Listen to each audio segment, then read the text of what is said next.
mana, mga bahay, lupain, at matagumpay na negosyo.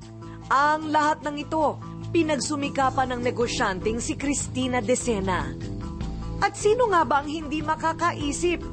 Napakaswerte ng mapapamanahan ng lahat ng ari-ariang ito. Talagang lahat ng nararanasan ko ngayon at lahat ng tinatamasa ko ngayon, galing talaga yan sa pagtitiis, pagsisikap at pagsisipag. Sabi ni Cristina, aangat ang marunong sa buhay. Yan ang kanyang sikreto, na lagi raw ipinapaalala ng kanyang ina.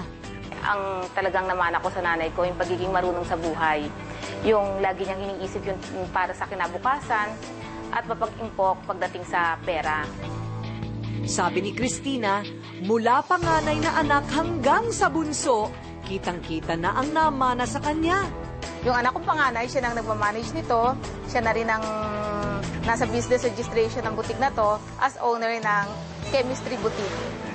Pinahiram naman niya ng puhunan ng pangalawang anak para itayo ang computer shop na ito. Orihinal na reyna ng mga bahay ang minsang naging bansag kay Cristina. Sa pagtuloy ng pagdami ng kanyang bahay, bakit naman hindi? Kaya mula opisina, isinama niya kami sa kanyang pinakabagong tirahan. Nandito tayo ngayon sa upper penthouse ng aking condominium. Ito yung bunga ng aking pinaghirapan. Lahat ng pagsisikap ko, nakamit ko. Pero nasa tuktok man siya ng kanyang mga pangarap, simpleng ina pa rin siya sa bahay na ito. Inaasikaso pa rin ang mga anak at sinusuportahan sa kanilang hilig. Tulad na lamang ng bunsong si Chin Chin. Kwento niya sa amin, ang pagkahilig nito sa pagkanta na mana raw kay Cristina. Ating pag-ibig.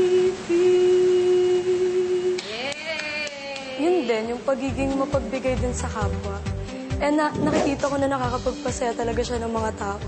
Pero naniniwala pa rin si Cristina na kailangang ingatan ang lahat ng ito at hindi hahayaang masayang lahat ng mga pinangarap at ipapamana pa sa kanyang pamilya.